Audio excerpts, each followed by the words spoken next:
Limiter les risques sur une seule production, avoir une diversification. Au tout début, c'était plus l'aspect pratique dans le sens où on avait besoin de moins de colonies pour démarrer, moins de matériel.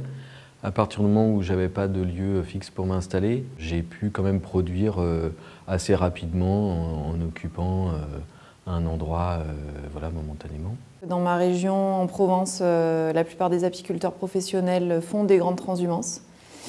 Et c'était quelque chose dont j'avais pas envie. Là voilà, c'est à la journée, tu peux voir, puis tu peux faire évoluer ton cheptel, voir comment faire mieux et avoir le résultat dans la foulée. Ça assure aussi quand même un revenu qui est pas négligeable. Cette année, on a failli voir la bulle au niveau de la récolte de miel.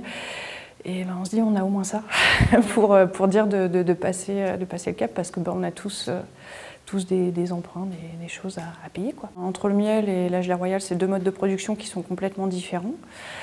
Il y en a un qui est très technique, qui demande du temps, mais qui assure d'un autre côté un revenu dont on est moins climato-dépendant que la production de miel. Aujourd'hui, j'y vois un autre avantage aussi par rapport au changement climatique, parce qu'on fait de moins en moins de miel par chez moi, et a priori ça va être de pire en pire, donc c'est une production qui est stable, qui est plus régulière que le miel. C'est une production, je dirais, beaucoup moins physique que la production de miel. Il y a un temps assez important en laboratoire pour le greffage, l'extraction. C'est un temps plutôt posé. C'est vraiment un travail à part, ça permet d'être posé vraiment, contrairement au reste, il y a vraiment un rythme, quoi. C'est vrai que d'alterner, d'avoir une production de gelée royale, une production de miel, ça alterne des temps assez physiques sur le miel, plutôt plus cool sur la gelée royale. C'est assez technique, donc moi ça me plaît, et puis j'ai un peu le côté armé, carré. En fait, avant je travaillais en laboratoire de recherche, et il y a un côté minutieux qu'on retrouve.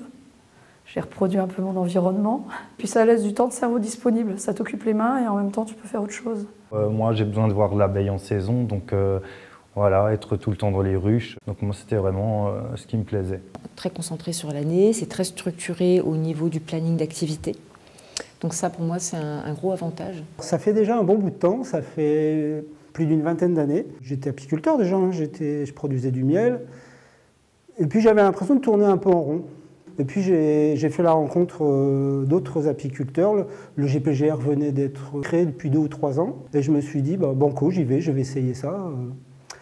J'y suis allé et puis j'ai rencontré une dynamique, des gens qui étaient complètement enthousiastes, qui avaient envie de partager les choses. Le nouveau que je recherchais, je l'ai trouvé là. C'est chronophage mais passionnant. Moi j'aime bien le challenge de la production de gelée royale.